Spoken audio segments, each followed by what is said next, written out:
सम्यक संबुद्ध प्रियदर्शी महान सम्राट चक्रवर्ती सम्राट अशोक विश्वरत्न बोधिसत्व डॉक्टर बाबासाहेब आंबेडकर छत्रपती शिवाजी महाराज छत्रपती शाहू महाराज महात्मा ज्योतिबा फुले माता रमाई माता भीमाई माता जिजाऊ माता सावित्रीमाई आणि ज्या ज्या महापुरुषांनी महानायकांनी महामानवांनी आमच्या हक्काची अधिकाराची लढाई लढली त्या सर्व महामानवांना मी त्रिवार वंदन करतो नमन करतो। आज या मंचावर उपस्थित बुद्धिस्ट पालेगाव बुद्धिस्ट फोरम या संघटनेच्या माध्यमातून हा जो संवाद या ठिकाणी आयोजित करण्यात आलेला आहे या कार्यक्रमाच्या अध्यक्षा मधुमाला उमरेताई अलका तायडे ताई वनिता ताई वाघ पद्मा इंगळे मॅडम आणि आमच्या सोबत आलेले बुद्धिस्ट सोसायटी ऑफ इंडिया भारतीय बौद्ध महासभेचे सर्व पदाधिकारीगण आमचे राष्ट्रीय कोषाध्यक्ष शशिकांत जाधवजी आमचे बुधाजी वाणविंदे त्यांनी अत्यंत डोळे घालून मला हा कार्यक्रम ज्यांनी आज आयोजित करण्यासाठी ही तारीख जम्मू पर्यंत माझ्यापर्यंत येऊन त्यांनी ही तारीख मिळवली ते आमचे लबाणेजी माझे खूप जुने सहकारी बाळासाहेब गायकवाड अभिदित्य बौद्ध लहानपणापासून ज्यांना आम्ही बघत आलो चळवळीमध्ये वडिलांसोबत चर्चा करताना बघत आलो ते आमचे गुरु राहुल हंडोरेजी आणि सर्वच पदाधिकारी बुद्धिस्ट सोसायटी ऑफ इंडियाचे आमचे रविकांत जाधव सर बसलेले आहेत। सगळ्यांचे नाव घेणं शक्य होणार नाही, मोहन जाधवजी या ठिकाणी आहेत। मी सगळ्यांचा उल्लेख करतो या ठिकाणी उपस्थित असणाऱ्या सर्व माझ्या मातांना बंधूंना आणि भगिनींना राजरत्न आंबेडकरचा मानाचा जय भीम। खरं तर विषय कुठून सुरुवात करावा हा प्रश्न होता आणि त्यातही आपण लोकांनी कुणीच भाषणं केली नाहीत, प्रास्ताविकही केली नाहीत, त्यामुळे मी कुणाची री ओढायची हा माझ्यासमोर प्रश्न होता। पण जे आता आम्ही सरांच्या घरी बसलो होतो चहा घेण्यासाठी आणि इकडेही की बौद्ध म्हणजे काय असतं, बौद्ध कोण, सरांनी एक चांगला प्रश्न विचारला की बौद्ध कसं व्हायचं, बौद्ध होण्यासाठी काय एलिजिबिलिटी आहे। मला याचं सुंदर उत्तर वर्ल्ड फेलोशिप ऑफ बुद्धिस्ट ही 128 बौद्ध देशांचं संघटन आहे। 1950 साली या संघटनेची स्थापना झाली। बाबासाहेब आंबेडकर या संस्थेच्या स्थापनेमध्ये सामील होते आणि जवळपास 3 कॉन्फरन्सेस बाबासाहेब आंबेडकरांनी अटेंड केलेल्या आहेत 1950, 1954 आणि 1956। एव्हरी 2 इयर्स प्रत्येक 2 वर्षानंतर या देशाच्या कॉन्फरन्स या वर्ल्ड फेलोशिप ऑफ बुद्धिस्टची कॉन्फरन्स होते। 27 देशांपासून सुरू झालेलं हे संघटन 1950 ला 27 देशांपासून सुरू झालेलं हे संघटन 2022 साली 128 देशांपर्यंत पसरलेलं आहे। 128 बौद्ध देश आज या वर्ल्ड फेलोशिप ऑफ बुद्धिस्टचे सदस्य आहेत। या वर्ल्ड फेलोशिप ऑफ बुद्धिस्टच्या आत्ताच नुकतेच मी थायलंडला याच्या 30व्या कॉन्फरन्सला गेलो होतो। 30th कॉन्फरन्स एव्हरी 2 इयर म्हणजे 60 वर्ष, 60 वर्ष 1950 ते खरं आज बघायला गेलात तर 2022 सुरू आहे। आणि त्या कॉन्फरन्सला गेल्यानंतर मी थायलंडच्या त्या बँकॉकच्या एअरपोर्टला उतरलो आणि तिथून आमच्यासाठी गाड्या ठेवल्या होत्या। जवळपास त्या कॉन्फरन्सच्या त्या आमच्या युनिव्हर्सिटीला जाण्यासाठी 40 मिनिटाचा ड्राईव्ह होता आणि नेमकं माझ्यासोबत त्याच गाडीमध्ये तायवानचे इंटरनॅशनल फायनान्स मिनिस्टर माझ्यासोबत गाडीत होते। बौद्ध म्हणजे कोण, बुद्धिस्ट कोण असतात, बौद्ध होण्यासाठी एलिजिबिलिटी काय आहे याचं खूप सुंदर उत्तर मला त्यांच्याकडनं मिळालं। ते काय म्हणतात माहित आहे, बौद्ध कोण असतात माहित आहे, बौद्ध हे जगातले श्रीमंत लोक असतात आणि बुद्धाचा हा धम्म हा गोरगरिबांचा नाही, हा श्रीमंतांचा आणि राजा महाराजांचा हा धर्म आहे. आणि म्हणून या धम्मामध्ये येणारा प्रत्येक व्यक्ती हा श्रीमंत असला पाहिजे, हा धन शिक्षण याच्याने समृद्ध असला पाहिजे. अशा पद्धतीचा बौद्ध या जगामध्ये उभा करण्यासाठी आम्ही अहोरात्र प्रयत्न करत आहोत. तुमच्या भारतात जर एखादा बौद्ध गरीब असेल तर त्याची आर्थिक उन्नती करणं, त्याची शैक्षणिक उन्नती करणं हे जगातल्या बौद्ध देशाचं पहिलं कर्तव्य आहे. कारण बुद्धाचा धम्म हा श्रीमंतांचा आणि राजा महाराजा लोकांचा धर्म आहे. त्या काळामध्ये बुद्धाचा धर्म स्वीकारणारा, बुद्धाचा धम्म स्वीकारणारी लोक हीच सगळी होती. राजे महाराजे आपले राज्य बुद्धाच्या चरणी ठेवत होते. आपण नेहमी बघतो की आपण ज्यावेळेस वंदना करतो त्यावेळेस डोक्यावर आपण नेहमी सांगतो की डोक्यावर काय असेल ते काढून ठेवा. पदर घेतला असेल, टोपी असेल तर ती काढून ठेवा. हे का आपण सांगतो माहित आहे? कारण ज्या काळामध्ये बुद्ध त्यांची चारिका करायचे, राजा महाराजांकडे जायचे, तर राजे महाराजे त्यांच्या डोक्यावरचं मुकुटही बुद्धाच्या पायाशी ठेवायचे. त्याचं प्रतीक म्हणून आपण आज ते डोक्यावर काही ठेवत नाही. अशा पद्धतीने बुद्धाचा तो धम्म आहे. बाबासाहेब आंबेडकरांनी, आता मी माझ्या मूळ विषयाकडे वळतो. बाबासाहेब आंबेडकरांनी आम्हाला बुद्धाचा हा धम्म 14 ऑक्टोबर 1956 अशोका विजयादशमीच्या दिनी, रविवार हेही सांगतो, कारण याच्यामध्ये आता भांडणं सुरू झाली. अशोक विजयादशमीला फॉलो करायचं की 14 ऑक्टोबरला फॉलो करायचं? मी म्हणतो अजून रविवार पण सांगतो, रविवारी पण तुम्ही डिवाइड व्हा. बाबासाहेबांनी तुम्हाला संघटित व्हायला सांगितलं, तुम्ही त्याच्यातही डिव्हिजन शोधता. म्हणजे बुद्धाची दीक्षा बाबासाहेबांनी कधी घेतली? अशोका विजयादशमी का 14 ऑक्टोबर? आता त्या दिवशी रविवारही होता. काही लोक म्हणतील मग आपण तिसऱ्या रविवारीच जात जाऊ, आपण दुसऱ्या रविवारीच जात जाऊ. बाबासाहेब तुम्हाला बुद्धाचा धम्म सांगतायत आणि तुम्ही त्याच्यामध्ये येऊन तुफळे निर्माण करतायत. ब्राह्मणी व्यवस्था जिथे कुठे जाईल तिथे हे विष पेरण्याचं काम करते. शिवाजी महाराजांची जयंती तिथीनुसार, तारखेनुसार आहे ना, 2-2 विभागणी केली. उद्या बाबासाहेबांच्या जयंतीचं तसंच करते. आणि म्हणून आज बाबासाहेब आंबेडकरांनी आम्हाला बौद्ध का केलंय याच्याकडे आमचं लक्ष असणं गरजेचं आहे. तिथे आमचं लक्ष नाही. आम्ही या तारखेला करावी का त्या तारखेला करावी? मी तर म्हणतो तुम्हाला 14 ऑक्टोबर आणि अशोका विजयादशमीची वाट बघण्याची गरज काय? तुम्ही 365 दिवस नागपूरच्या दीक्षाभूमीला जाऊ शकता. असेल हिंमत तर रोज जा ना तिकडे. 2 दिवसासाठी कशाला तुम्ही हे प्रतीक वाटून घेताय? 365 दिवस धम्माचं काम आपण करू शकतो.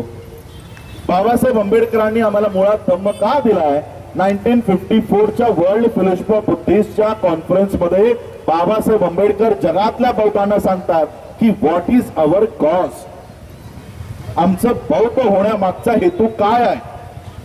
बाबासाहेब म्हणतात की आम्हाला एक प्रिकॉशन घेणं गरजेचं आहे, आम्हाला एक खबरदारी घेणं गरजेचं आहे. कारण जगामध्ये बुद्धाचा धम्म हा केवळ मेडिटेशन आणि अभिधम्म याच्यावरच फोकस करण्यात येतो. पण भारतामध्ये बुद्धाचा धम्म जर तुम्हाला वाढवायचा असेल, त्याचा प्रचार प्रसार करायचा असेल तर एक खबरदारी घेणं गरजेचं आहे. ती खबरदारी कोणती? की आम्हाला बुद्धाचा मेडिटेशनचा आणि बुद्धाचा अभिधम्माचा मेसेज, त्यांचा संदेश मेडिटेशनवरचा याच्यावर फोकस न करता बाबासाहेब आंबेडकर म्हणतात काय बुद्धाने कधी सामाजिक न्यायाची बाजू नाही घेतली? काय बुद्धाने कधी नैतिकता नाही शिकवली? आणि म्हणून तुम्हाला जर या देशामध्ये बुद्धाचा धम्म या देशात पुनर्जीवित करायचा असेल तर तो सामाजिक न्यायावरचा बौद्ध धम्म या देशात रुजवायला हवा. सामाजिक न्याय आणि नैतिकतेवर आधारित असलेला धम्म. अनेक लोक मला विचारतात तुमचा बुद्धिझम कोणता? महायान, हीनयान, वज्रयान. आता एक चांगलं सोपं उदाहरण मला मिळालंय. दिल्लीचा कार्यक्रम तुम्ही सगळ्यांनी टीव्हीवर बघितलाच असेल. आता एक चांगलं उदाहरण, चांगलं उत्तर आम्हाला मिळालंय. आमचा बुद्धिझम हा 22 प्रतिज्ञावर आधारित असलेला बुद्धिझम आहे. यायचं असेल तर 22 प्रतिज्ञा ठामपणे, ते फक्त बोलून नाही त्याच्यावर आचरण करून या 22 प्रतिज्ञेवर आधारित बुद्धिझम बाबासाहेबांनी आम्हाला दिलेला आहे. तुम्हाला खरा आणि खोटा बुद्धिस्ट जर ओळखायचा असेल तर जो बुद्धिस्ट 22 प्रतिज्ञा पाळत नाही तो फेक बुद्धिस्ट समजावा. फेक बुद्धिस्ट हे बुद्धाच्या काळापासून, सम्राट अशोकाच्या काळापासून हे फेक बुद्धिस्ट भारतामध्ये आहे. हे सगळ्यांचे चेहरे आम्हाला माहित आहे कोण आहेत हे फेक बुद्धिस्ट. बाबासाहेब आंबेडकरांनी आम्हाला सामाजिक न्यायाच्या लढाईसाठी बुद्धिझम दिला. बुद्धिझम कधी दिला? 1956 अशोका विजयादशमी 14 ऑक्टोबर. बाबासाहेब आंबेडकरांनी आम्हाला 14 ऑक्टोबर रोजी बौद्ध केलं आणि बौद्ध करण्याआधी बाबासाहेब आंबेडकरांनी देशाला संविधान दिलेलं आहे. संविधान 1949 ला बाबासाहेब आंबेडकरांनी दिला. तो संविधान लागू झाला 1950 ला. आता या संविधानाच्या पहिल्या पानावर हे लिहिलेलं आहे, प्रिएम्बल मध्ये लिहिलेलं आहे, जस्टिस म्हणजे न्याय. कोणता justice? Social, economical and political. संविधान आम्हाला काय आश्वासित करतोय? सामाजिक, आर्थिक आणि राजनैतिक न्याय हा आम्हाला कोण देणार आहे? संविधान. संविधान आम्हाला जर सामाजिक न्याय देणार आहे तर बाबासाहेब आंबेडकरांना बौद्ध धम्म स्वीकारायची काय गरज आहे का? सामाजिक न्याय तर आम्हाला संविधानातून मिळणारच आहे. मग बुद्धाच्या चरणात जायची गरज काय? आणि तेही त्यांचं पॉलिटिक्स सोडून. 1957 ला या देशामध्ये सार्वत्रिक निवडणुका लागणार होत्या. बाबासाहेब आंबेडकरांचे सगळे कार्यकर्ते बाबासाहेबांना गोळ घालत होते की बाबासाहेब आंबेडकर तुम्ही बौद्ध धम्माची दीक्षा घेऊ नका. 2 महिन्यानंतर 6 महिन्यानंतर देशात इलेक्शन आहे. तुम्ही आज जर बुद्धाचा धम्म स्वीकारला तर हिंदूंची मतं तुम्हाला मिळणार नाहीत. हिंदूंची मतं मिळणार नाहीत. बुद्धाच्या शरणाला आत्ताच जाऊ नका. बाबासाहेब काय म्हणाले माहित आहे? तुम्हा कुणालाही माझ्या सोबत यायचं नसेल, नाही आलात तरी चालेल. आम्ही दोघं पती आणि पत्नी जाऊन बुद्धाची दीक्षा घेणार आहोत. कोणी नाही आलं तरी चालेल. 1957 ची इलेक्शन तर झाली पण बाबासाहेब जिवंत राहिले नव्हते. बाबासाहेबांनी 14 ऑक्टोबर 1956 ला जर बुद्ध धम्माची दीक्षा घेतली नसती तर आजही मिशी ठेवण्यावर तुम्हाला मारण्यात आलं असतं. आजही पाण्याच्या मडक्याला हात लावल्यामुळे तुमच्या मुलांना मारण्यात आलं असतं. आजही तुमच्या लग्नाच्या वरातीमध्ये घोडीवर वरात काढण्याचा अधिकार तुम्हाला मिळाला नसता.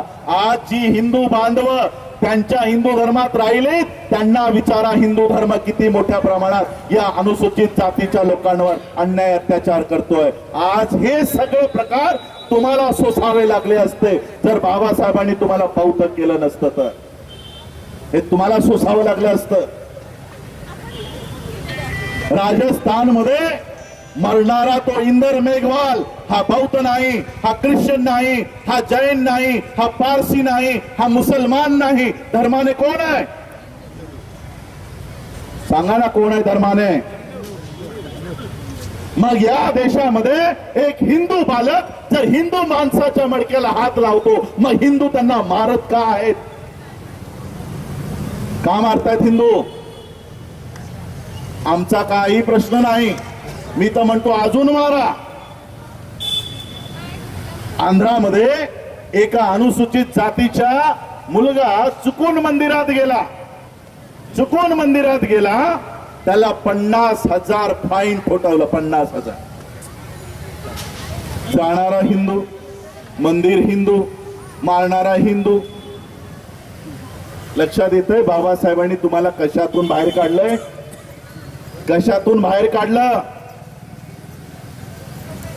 आज त्या ठिकाणी तुमची मुलं असती, आज त्या ठिकाणी तुमचे युवक असते.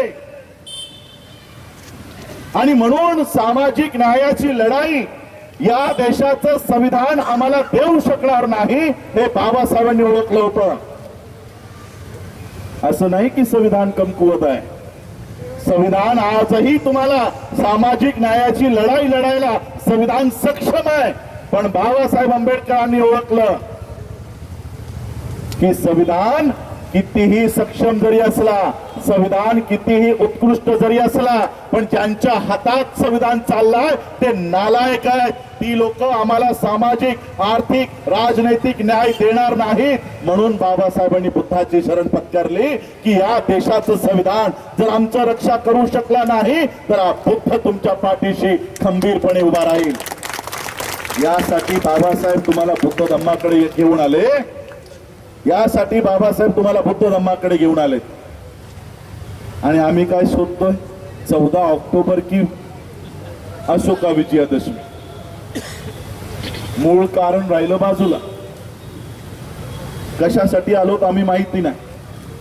बाबासाहेब आंबेडकरांनी सांगितलं की आता बस झालं. 15 ऑक्टोबर 1956चं भाषण आजही रायटिंग अँड स्पीचेस मध्ये आहेत. आजही रायटिंग अँड स्पीचेस मध्ये आहे.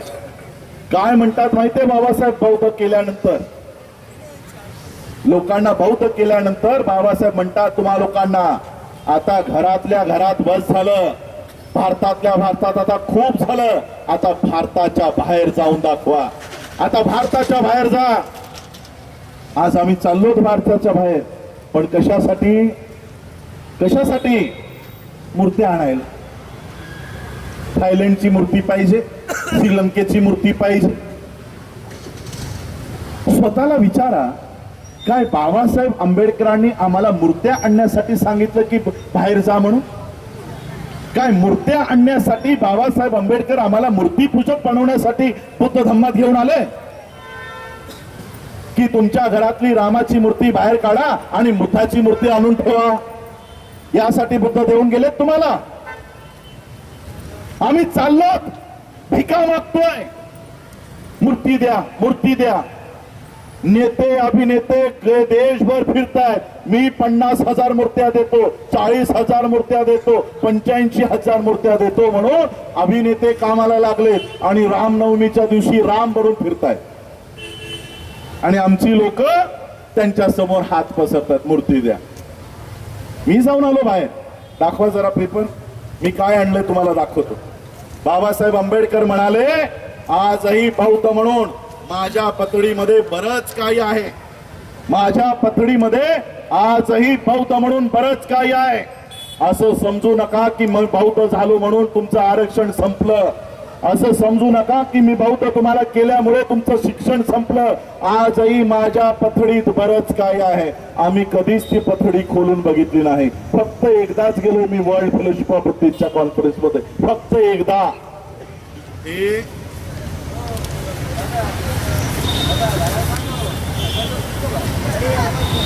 हे 2 प्रोजेक्ट या देशातल्या बौद्धांसाठी घेऊन आलेलो आहे. आणि कितीचे आहेत माहित आहे? 1000 ते 2000 कोटींचे प्रोजेक्ट घेऊन आलोय. बौद्ध म्हणून, महार म्हणून नाही, चांभार म्हणून नाही, बौद्ध म्हणून हे 2 project. Solar project in Sri Lanka आणि किती 60 मिलियन हाऊसेस.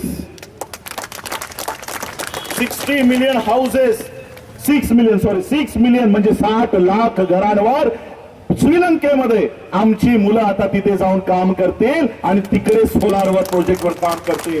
आणि दुसरं, या देशाचं बौद्धांची आर्थिक उन्नती व्हावी यासाठी फॉस्फेटचं इम्पोर्ट लायसन्स आम्हाला या ठिकाणी मिळालंय. श्रीलंकेला आम्ही कळवलं, या सगळ्या देशांना आम्ही कळवलं. काय म्हणतात माहित आहे?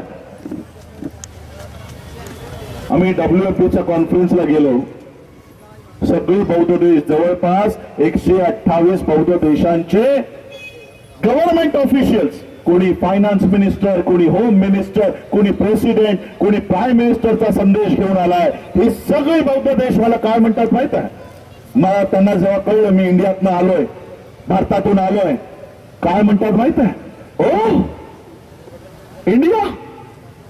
This time you are very lucky. You got a Buddhist prime minister. काय म्हणतात? जपानची लोक, श्रीलंकेची लोक, तायवानची लोक, चायनाची लोक, त्यांना वाटतं की आमचा प्रधानमंत्री बौद्ध आहे.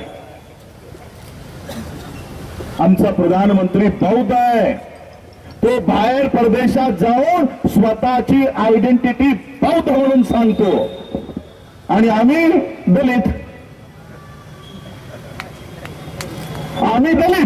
आणि तो बौद्ध. माझा कधी फेसबुक पेज राजरत्न आंबेडकर नावाचा माझा पेज आहे. 2-4 वर्षापूर्वीचे व्हिडिओ जाऊन बघा. युनायटेड नेशन, संयुक्त राष्ट्र, व्हिएतनामचा माझा कॉन्फरन्स, त्या व्हिएतनामच्या कॉन्फरन्सवर या देशातला ब्राह्मण असलेला उपराष्ट्रपती जो जनेऊ घालतो तो बौद्ध देशाच्या समोर जाऊन स्वतःला बौद्ध म्हणून सांगतो. हे मी लाईव्ह करून भारताच्या लोकांना दाखवलंय की बघा तुमचा स्टेज, त्याच्यावर ही जनेऊ घातलेली जनेऊधारी स्वतःला बौद्ध सांगतायत. हा त्यांचा नालायकपणा नाही, हा आमचा नालायकपणा आहे. आमचा नालायकपणा आहे. जो मार्ग बाबासाहेब आम्हाला देऊन गेले त्या मार्गावर आम्ही चालायला तयार नाही. त्या मार्गावर आम्ही चालायला तयार नाही. कुणीही बघायला तयार नाही की बाबासाहेब आम्हाला काय देऊन गेलेत, तेही बघायला तयार नाही. सगळे लोक इंटरनेट वापरता. जरा गुगलवर एक पुस्तक आहे, अमेझॉनवर ठेवलेलं आहे आणि इंटरनॅशनल बेस्ट सेलर पुस्तक आहे. या पुस्तकाची भली मोठी प्रतिकृती करून सगळ्या इंटरनॅशनल एअरपोर्टला ठेवलेली आहे.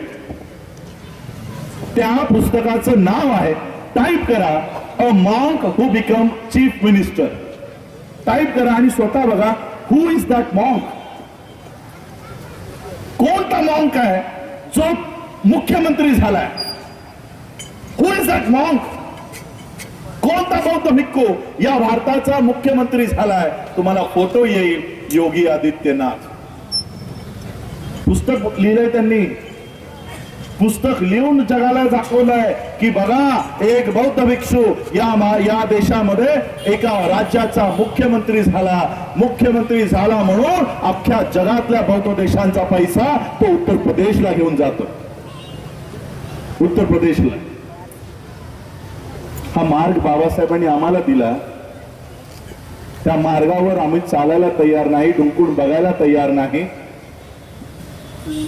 बाबासाहेब आंबेडकरांचे फक्त आमच्याकडे फोटो आहेत, पुतळे आहेत. अख्खे बाबासाहेब आंबेडकर ते लोक कधीच चोरून घेऊन गेलेले आहेत. आता तर नवीन पुस्तक लिहिलंय, आंबेडकर अँड मोदी. राष्ट्रपतीने उद्घाटन केलं आणि काय दावा केलाय माहिती आहे पुस्तकामध्ये? बाबासाहेब आंबेडकरांचे विचार या देशात जर कोण पूर्ण करत असेल तो केवळ नरेंद्र मोदी करतोय. पुस्तक आहे ऑन रेकॉर्ड. मी म्हणतो बरोबर म्हणताय राष्ट्रपती, बरोबर म्हणताय. मग जर एवढंच तुम्ही बाबासाहेबांचे विचार पूर्ण करता, मग एकदा 22 प्रतिज्ञा बोलून बघा उभं राहून. मग आम्ही तुम्हाला खरंच बाबासाहेब आंबेडकरांचा अनुयायी मानू. त्यांनी बुद्ध चोरला, आता ते बाबासाहेब आंबेडकर ही तुमच्या हातून हिसकावून घेऊन चालले. आणि आम्ही जयंत्यांमध्ये, आम्ही कार्यक्रमांमध्ये व्यस्त आहोत, फोटोमध्ये, पुतळ्यांमध्ये, नावांमध्ये आम्ही व्यस्त आहोत. आणि आमची स्वतःची व्यवस्था इतकी वर्ष आम्ही तयार करत नाही. 14 ऑक्टोबर आली, अशोका विजयादशमी आली की 5-10 लाख लोक दीक्षाभूमीला जातात. आता या 6 डिसेंबरला 15 लाख लोक चैत्यभूमीला जाते. Output, what is the output? 7 डिसेंबरला जर कुणावर अत्याचार झाला तर 10 लोक पण येणार नाही. 10 लोक येणार नाही. अशा पद्धतीचं आमचं संघटन आहे. आणि म्हणून बाबासाहेब आंबेडकरांनी आम्हाला सांगून गेले की तुम्ही संघटित राहा. संघटित राहत्या. संघटनेशिवाय तुमच्या संघर्षाला कसलाही काडीचाही अर्थ राहणार नाही. या देशाला स्वातंत्र्य प्राप्त होऊन 75 वर्ष पूर्ण झाली. 75 वर्ष. तुम्ही स्वतःला बघा, आता तुम्ही सांगितलं की हा उल्हासनगर हा प्रांत हा मिलिटरी कॅम्प होता. सिंध प्रांतातून स्थलांतरित झालेली लोक या उल्हासनगर मध्ये आली. या उल्हासनगर मध्ये मिलिटरी कॅम्प मध्ये राहिली. Military camp, what you mean by military camp? एका कपड्याच्या बांबूच्या तंबू मध्ये ती लोक राहिली. ती लोक राहिली. आणि आज फक्त उल्हासनगर किंवा महाराष्ट्र नाही, अख्खा देश त्या लोकांनी काबीज केला की नाही? व्यवसायामध्ये बहुतांपेक्षाही कमी संख्येमध्ये आज सिंधी कम्युनिटी आहे, पण व्यवसायात पहिल्या क्रमांकावर आहे. कशामुळे? संघटनेमुळे. संघटित आहे. तुम्ही तर कुठून स्थलांतरित झाला नाही, हा देश तुमचाच आहे. या 75 वर्षामध्ये तुम्ही तुमची साधी एखादी छोटीशी शाळा तरी बांधलीत का? 75 years of independence and 72 years of constitution. संविधान. या देशात संविधान लागू होऊन 72 वर्ष झाली. या 72 वर्षामध्ये आम्ही साधी स्वतःची व्यवस्था तयार केलेली नाही. आजही आमची मुलं जी स्वतःला सो कॉल्ड बुद्धिस्ट म्हणतात, त्यांची मुलं इतरांच्या शाळेत जाऊन गुरु ब्रह्मा, गुरु विष्णू, गुरु देवो महेश्वरा केल्याशिवाय त्यांचं दप्तर उघडलं जात नाही. त्यांचं दप्तर उघडलं जात नाही. आमची एक स्वतःची शाळा नाही. स्वतःची शाळा नाही, स्वतःचं हॉस्पिटल नाही. आमचे अनेक कार्यकर्ते कोविड मध्ये दगावले. कारण काय? बेड नाही मिळाला, ऑक्सिजन नाही मिळालं, इंजेक्शन नाही मिळालं. 70 वर्षामध्ये बौद्ध समाजावर एवढी मोठी पाळी यावी, आम्ही स्वतःचं इंट्रोस्पेक्शन, स्वतःचं गिरेबानमध्ये कधी आम्ही बघणार आहोत? एवढी मोठी ताकद आहे आमची. लाख लाख लोक एकत्रित येत आहेत. Output zero. Output zero. काय दिशा देताय तुम्ही समाजाला? काय ही जी लोक इथे मी मंडळी गोळा केली आहे की काय फक्त मी माझी भडास काढण्यासाठी इथे गोळा केली आहे? नाही. जी दिशा बाबासाहेब देऊन गेले त्या दिशेवर आपल्याला चालणं गरजेचं आहे. जर आपण चाललो नाही तर याही पुढे आपण अशाच पद्धतीने आपला वापर फक्त गर्दी म्हणून केला जाईल. गर्दी म्हणून. किती दिवस स्वतःचा वापर गर्दी म्हणून करणार आहात? मी नेता बिलकुल नाही आणि मला नेता होण्याचा शॉकही नाही. मला नेता व्हायचं नाही. नेता व्हायचं असतं तर लाख लाख लोक आल्याशिवाय मी स्टेजवर आलो नसतो. मला नेता व्हायचं नाहीये. बाबासाहेब आंबेडकर द बुद्ध आणि धम्माच्या पहिल्या पानावर लिहून सांगतात की या देशामध्ये आम्हाला समाजाचा फ्रेंड, गाईड आणि फिलॉसॉफर व्हायचं आहे. मला या समाजाचा मित्र आणि मार्गदर्शक व्हायचं आहे. त्यासाठी मी तुमच्यामध्ये आलेलो आहे. त्यासाठी ते मार्गदर्शन करण्यासाठी तुम्हाला आलेलो. मी तुम्हाला एक बाबासाहेबांची, कारण आपल्याकडे वेळही कमी आहे, बाबासाहेबांचा एक प्रसंग सांगतो. बाबासाहेब आंबेडकरांचे वडील मिलिटरीमध्ये होते. बाबासाहेबांचे आजोबाही मिलिटरीमध्ये होते. आणि कदाचित माझ्याकडे आता बाबासाहेबांची जवळपास त्यांच्या पूर्वीची 7 लोकांची वंशावळ सापडली आहे. बाबासाहेबांच्या पंजोबाची समाधी औरंगाबादच्या मिलिटरी जो बेस आहे त्याच्यामध्ये आहे. याचा अर्थ बाबासाहेबांचे पंजोबाही मिलिटरीमध्ये होते. म्हणजे पंजोबा, आजोबा, वडील आणि स्वतः बाबासाहेबही त्यांची पहिली नोकरी मिलिटरी मधली आहे.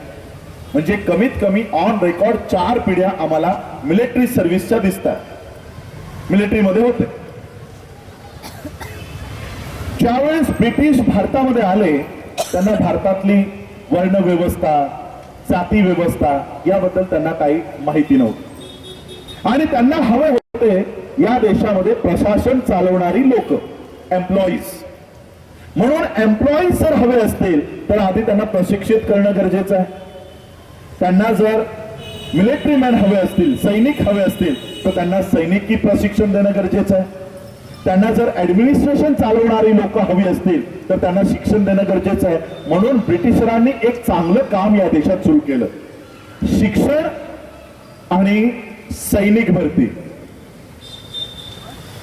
ब्रिटिश येण्यापूर्वी या देशामध्ये मनूचा कायदा होता आणि मनूच्या कायद्यानुसार शिक्षण घेण्याचा अधिकार हा फक्त ब्राह्मणांचा असेल. राजा होण्याचा, तलवार ठेवण्याचा, लढण्याचा अधिकार हा फक्त क्षत्रियाचा असेल.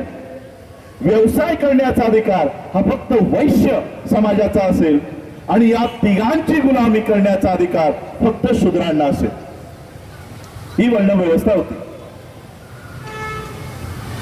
आता ब्रिटिश जसेही भारतात आले त्यांनी शिक्षण आणि हत्यार ठेवण्याचा अधिकार सगळ्यांना देऊ केला की या आम्हाला नौकर हवेत, आम्हाला मिलिटरी मॅन हवेत, आम्हाला एम्प्लॉईज हवेत, ज्यांना ज्यांना यायचंय त्यांनी या.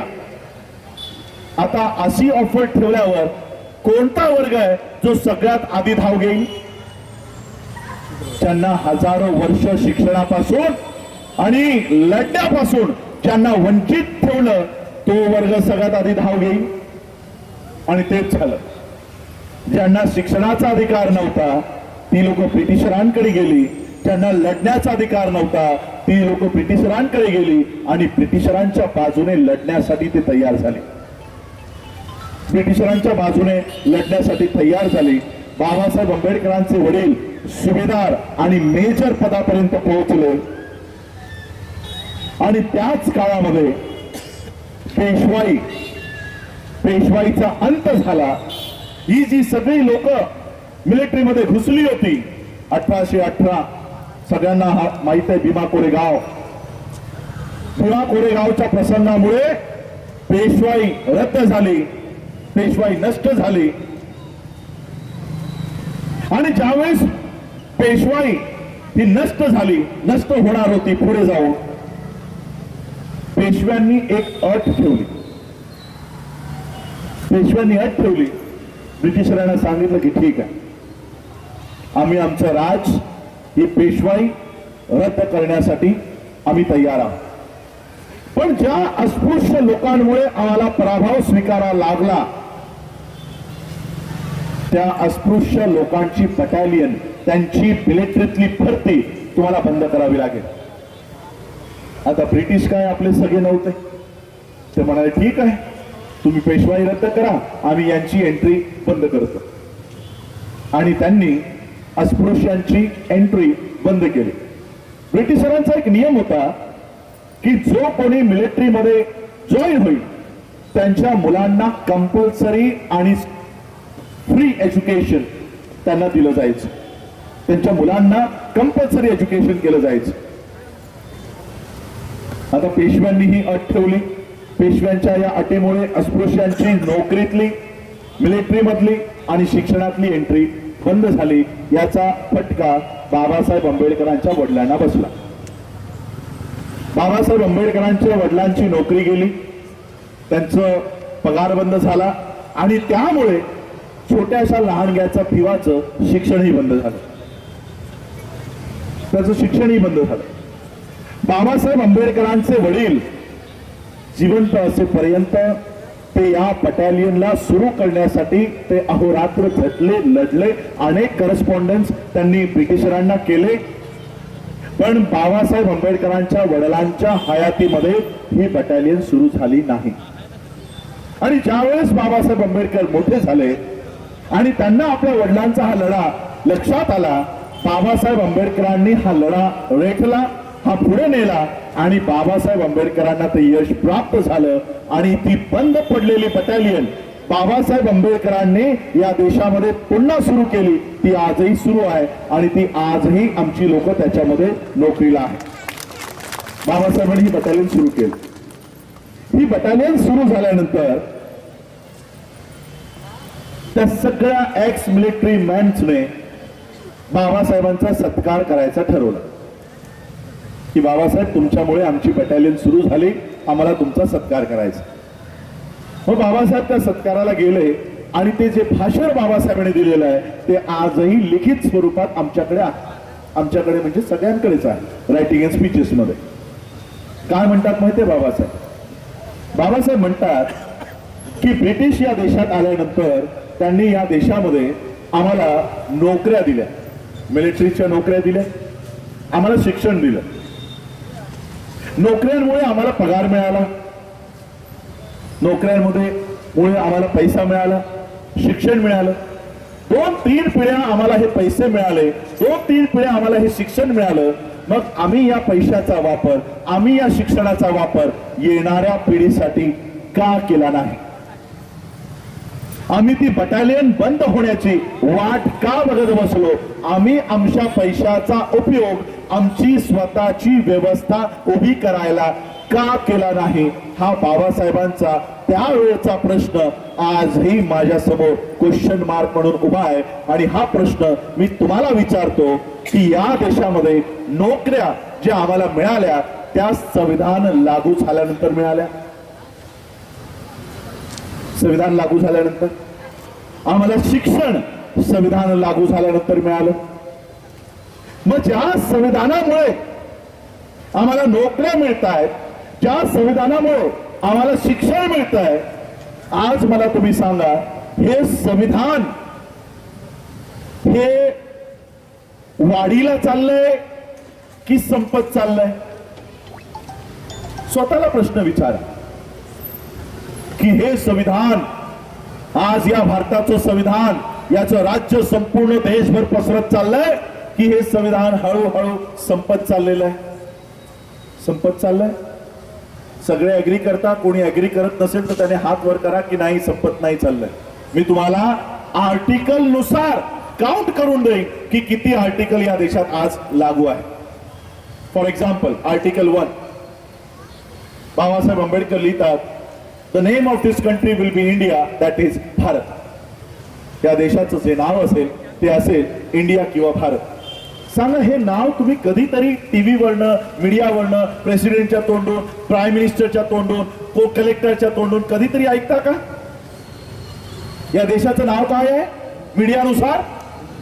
हिंदुस्तान. आर्टिकल 1 लागू आहे का?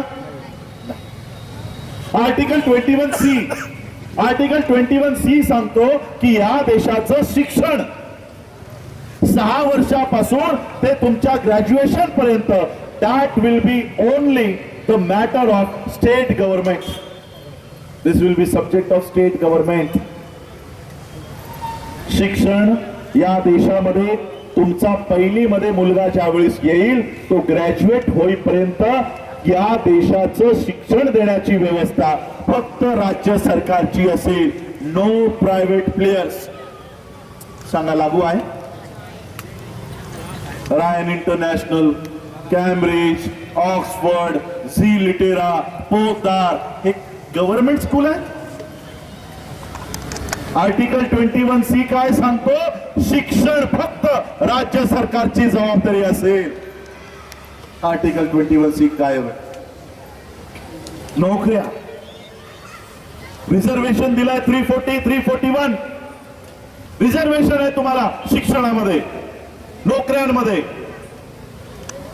नोकऱ्यांमध्ये तुम्हाला रिझर्वेशन आहे. प्रायव्हेट नोकऱ्यांमध्ये, पब्लिक गव्हर्नमेंटच्या ठिकाणी तुम्हाला नोकऱ्या आहेत. निर्मला सीतारमण सांगते की आम्ही सगळ्या देशाच्या पब्लिक सेक्टर विकणार आहोत. LIC बेच देंगे, रेल्वे बेच देंगे, एअर इंडिया बेच दी, SBI बेच देंगे. आता ज्या ठिकाणी तुमच्या नोकऱ्या आहेत हे सगळं जर विकणार असतील तुम्हाला नोकऱ्या मिळणार आहेत का? आहे? संविधान लागू आहे देशात? या देशात संविधान लागू नाही. संविधान कुणाला दिलंय माहित आहे? भारत सरकारला. संविधानावर इंडिया लिहिली आहे.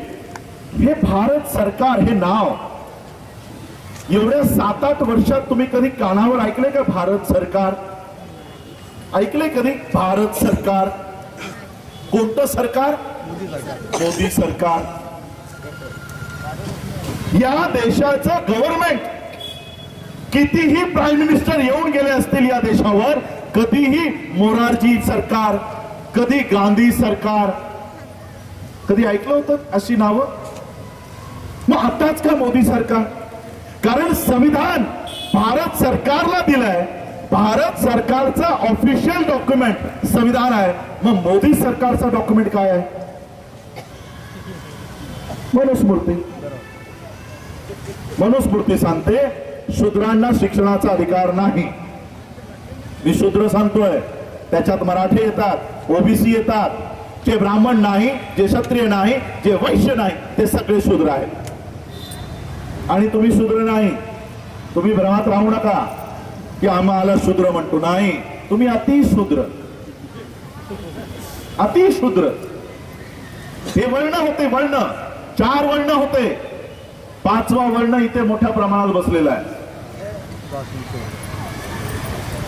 पहिला वर्ण होता ब्राह्मण, क्षत्रिय, वैश्य आणि शूद्र, हे 4 वर्ण होते. आणि या 4ही लोकांच्या स्त्रिया, चाहे ती ब्राह्मणाची असो किंवा शूद्राची असो, कोणत्याही स्त्रीला अधिकार नाही. हा 5वा वर्ण स्त्री. स्त्री आजकाल जे स्टेटमेंट येत आहेत ना टिकलीचं, हे कुठून दुसरीकडून येत नाही, हे मनूच्या कायद्यानं येत आहेत. कळतंय स्त्रियांना तुमची पुढे जाऊन काय अवस्था होणार आहे? या देशातली ब्राह्मणाची असो, वैश्याची असो, क्षत्रियाची असो की शूद्राची असो, तुम्ही सगळ्या स्त्रिया या पुढे जाऊन गुलाम होणार आहात. गुलाम. नो बिंदी नो बिझनेस है ना, ट्रेंड सुरू आहे की नाही ट्विटरवर? नो बिंदी नो बिझनेस. मी म्हणतो तुम्ही जरा आमच्या काय त्या मुर्मूंचं आडनाव काय, द्रौपदी मुर्मूंचा फोटो बघा. ती पण बिंदी लावत नाही. या देशाची राष्ट्रपती बिंदी लावत नाही. मग जर बीजेपीचं म्हणणं असेल नो बिंदी नो बिझनेस, मग काय आम्ही देशाच्या राष्ट्रपतीला राष्ट्रपती मानू नये का? ती पण बिंदी लावत नाही. सो नो बिंदी नो राष्ट्रपती. महिला कोणतीही असो, या देशातल्या महिलेला तिने तिच्या देवाला पूजण्या अगोदर आधी बाबासाहेबांच्या पाया पडल्या पाहिजे, कारण तिला समान अधिकार या देशात बाबासाहेबांनी दिला. माणूस म्हणून जगण्याचा तिला अधिकार दिला. नाही तर मोहन भागवत काय म्हणतो, या देशात महिलांचे बलात्कार ते 7 नंतर बाहेर का पडतात? बलात्कार होत असतील तर त्याला जबाबदार तुम्ही. जीन्स का घातली, छोटे कपडे का घातले, 7 नंतर बाहेर का पडलात, म्हणून तुमच्यावर बलात्कार होतात. हे मोहन भागवतचं स्टेटमेंट आहे.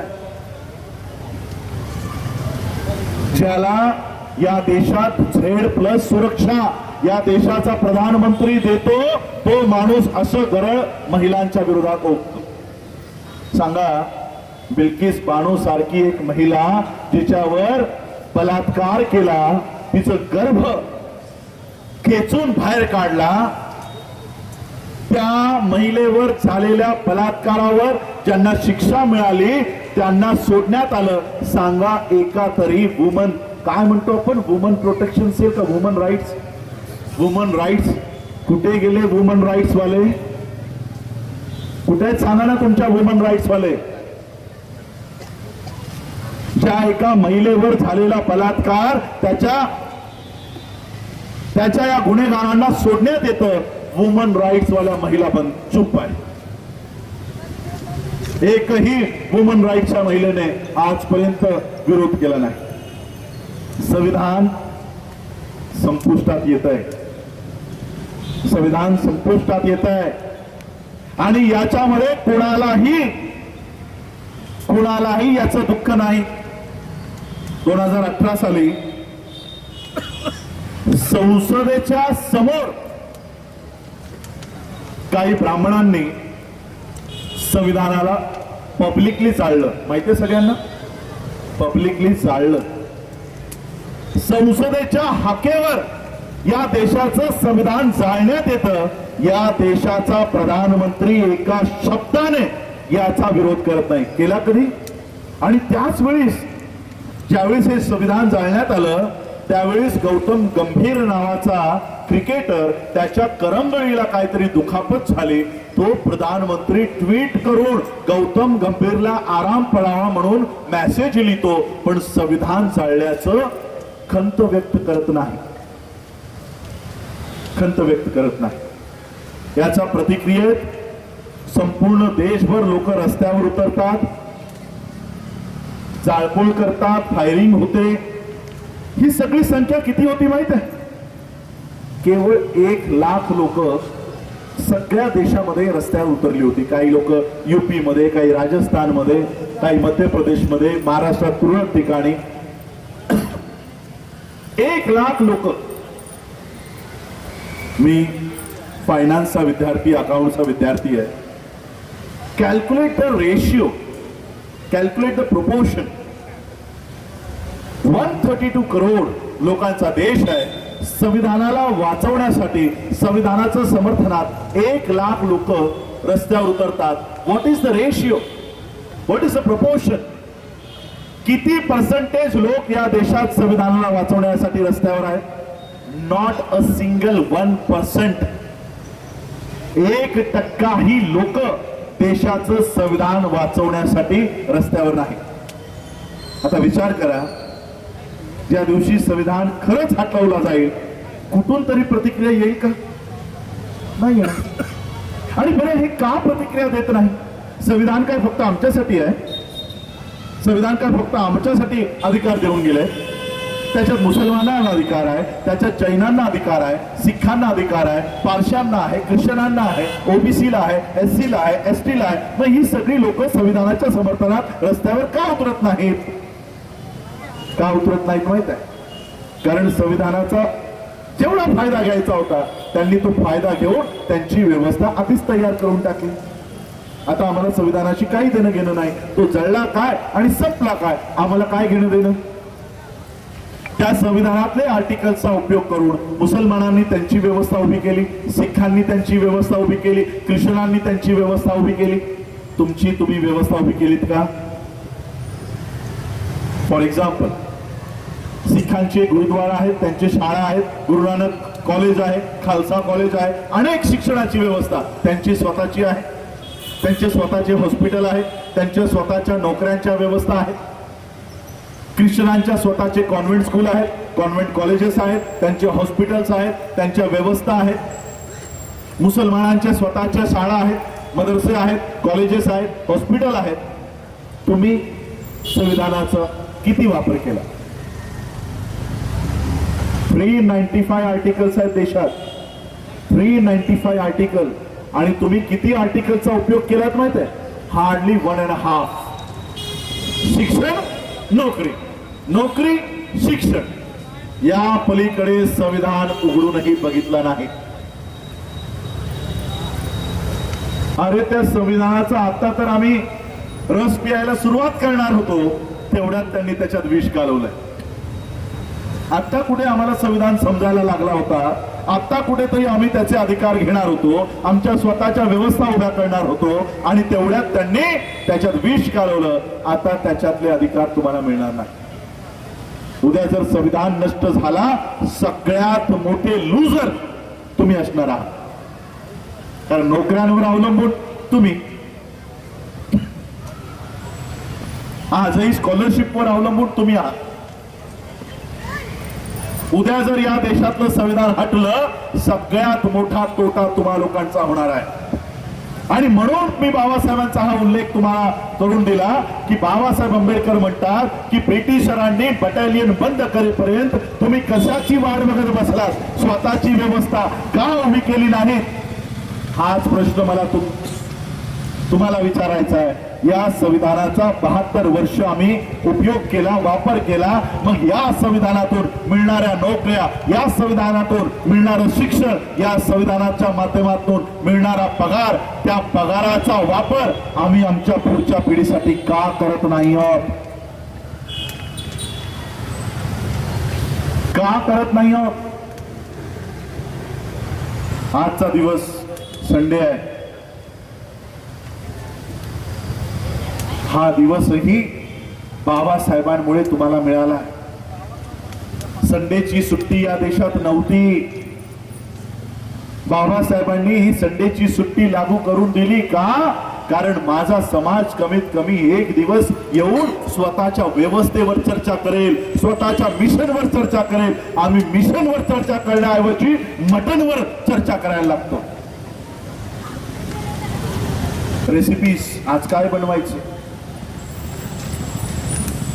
बाबासाहेब म्हणाले कमीत कमी एक रविवार तरी तुम्ही विहारात येत जा. तर रविवारी तुम्ही येत जा. ही रविवारची सुट्टी बाबासाहेबांनी आम्हाला दिली. आम्ही झोपून ती वाया घालवतोय. आज आमची स्वतंत्र व्यवस्था नाही, आमचं शाळा नाही, शिक्षण नाही. आणि यावरच मी काम करतोय. मला माहिती आहे येणाऱ्या 5 ते 10 वर्षामध्ये आमचं शिक्षण पूर्णपणे याचं बाजारीकरण होणार आहे. 5 ते 10 वर्ष पण नाही, 1-2 वर्षातच. काल आमचे संदीप या ठिकाणी उभे असतील. माझं वाहन नेहमी तोच मला सगळीकडे घेऊन जातो. त्याची मिसेस आम्हाला सांगते की प्री स्कूलमध्ये त्याच्या मुलाला प्री स्कूलला टाकायचं आहे. प्री स्कूलमध्ये मुलाची फी 50,000 रुपये, 50 ते 60,000 रुपये. प्री स्कूल म्हणजे त्याला स्कूल पण धरलं जात नाही. हे पहिलीत जाण्यापूर्वी 3 वर्ष त्याला फक्त मातीत खेळायला सोडलं जातं. त्या मातीत खेळण्याची फी 50 ते 60,000 रुपये दर वर्षाला आहे. 50 ते 60,000 रुपये. 10वी पर्यंत येईपर्यंत आमच्या मुलांना जवळपास 1 कोटी रुपये लागणार आहेत. 1 कोटी. रायन इंटरनॅशनल आहेत आपल्या आजूबाजूला, ऑक्सफोर्ड आहे, कॅम्ब्रिज आहेत. 2012 साली मी माझ्या मुलीच्या ऍडमिशन साठी तिथे गेलो. त्यावेळेस लक्षात आलं 3.5 लाख रुपये एका वर्षाची फीज आहे. 3.5 लाख. आणि ऍक्च्युअल एज्युकेशन तिथेच आहे. तुमच्या शाळेमध्ये, पब्लिक स्कूलमध्ये फक्त खिचडी खाण्यासाठी तयार करताय. इथे तुम्ही सगळे माझ्या आधीच्या पिढीची लोक बसलेली आहात. माझ्या पिढीची पण इथे लोक बसलेली आहे. आम्हाला शाळेत गेल्यावर कुणी साधं चॉकलेट दिलं नाही. दिलं होतं का? कुणी एक साधं पार्लेजीचं बिस्किट दिलं नाही. एक काही न खाता आम्ही डॉक्टर, इंजिनियर, लॉयर, ऑफिसर झालो. आमच्या मुलांना केळी खाऊ घालतायत, दूध पाजतायत, खिचडी खाऊ घालतायत. आणि काय बनवतायत? लेबर बनवतायत. बाबासाहेब आंबेडकरांनी सांगितलं शिक्षण वाघिणीचं दूध आहे. जो कोणी प्राशन करेल तो गुरगुरल्याशिवाय राहणार नाही. आमच्या अडाणी आयांनी, अडाणी स्त्रियांनी बाबासाहेबांनी आदेश दिलाय, बाबासाहेबांनी सांगितलंय. म्हणून प्रत्येक जण आपल्या मुलाला शिक्षण देण्याचं सुरुवात केली. लोकांच्या घरात घरकाम केलं असेल, लोकांच्या शेतावर जाऊन राबली असेल, पण तिने तिच्या घरात डॉक्टर, इंजिनियर तयार केला. Doctor, engineer. आज माझ्या समोर जी लोक डॉक्टर आणि इंजिनियर मला ऐकत असतील, ते त्यांच्या मुलांना डॉक्टर, इंजिनियर बनवू शकत नाही.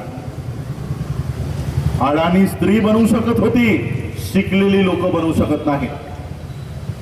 कारण आता जर तुम्हाला MBBS ला टाकायचं असेल तर 12वी नंतर तर नीट नावाची परीक्षा लावलेली आहे. या नीट मध्ये पास झालात तर तुम्हाला ऍडमिशन मिळेल. मी माझंच एक उदाहरण देतो.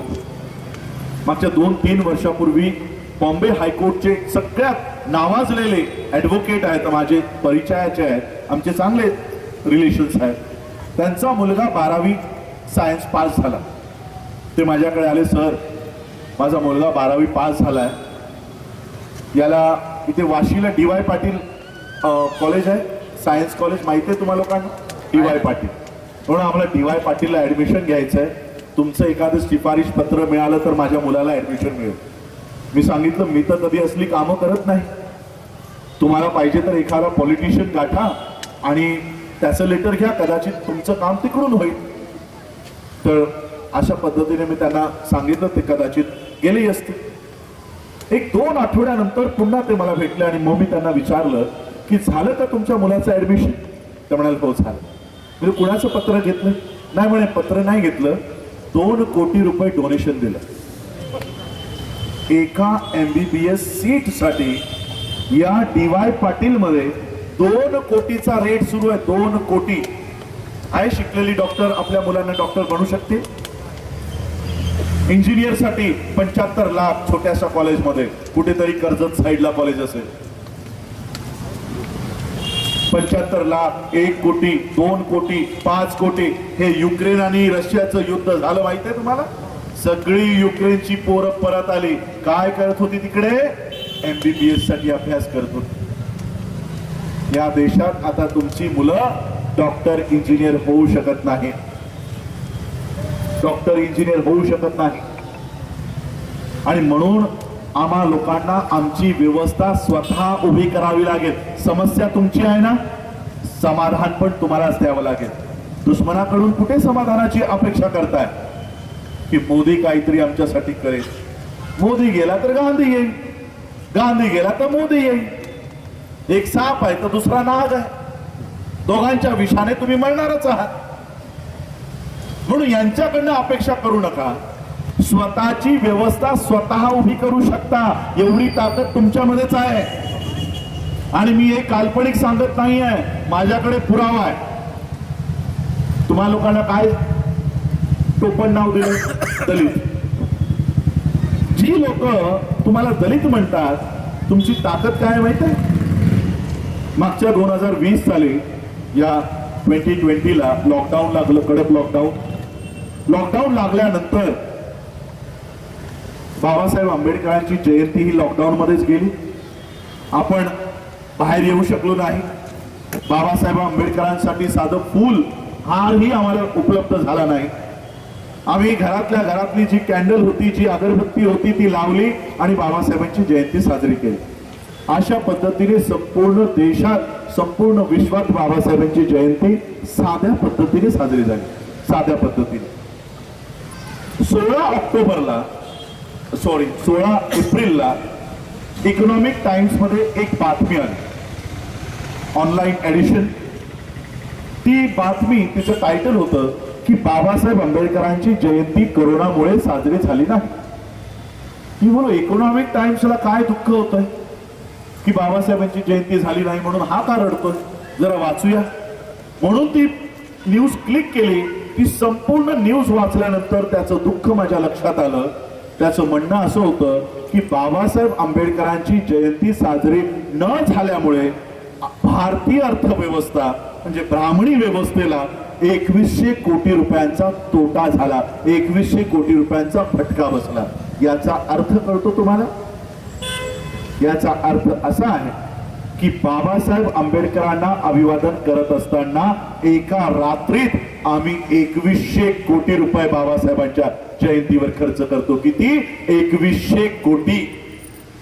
सांगा, जो समाज एका रात्रीत आपल्या महामानवाला अभिवादन करताना 2100 कोटी खर्च करतो, तो समाज दलित असू शकेल काय?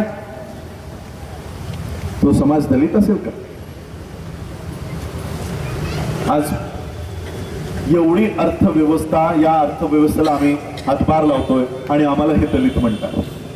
या देशाचे राजे महाराजे राहिलेले तुम्ही लोक आहात आणि त्यांना दलित नाव करून ठेवलेलं. आता विचार करा, जो समाज 2100 कोटी रुपये खर्च करतो, काय तो समाज स्वतःची युनिव्हर्सिटी तयार करू शकत नाही?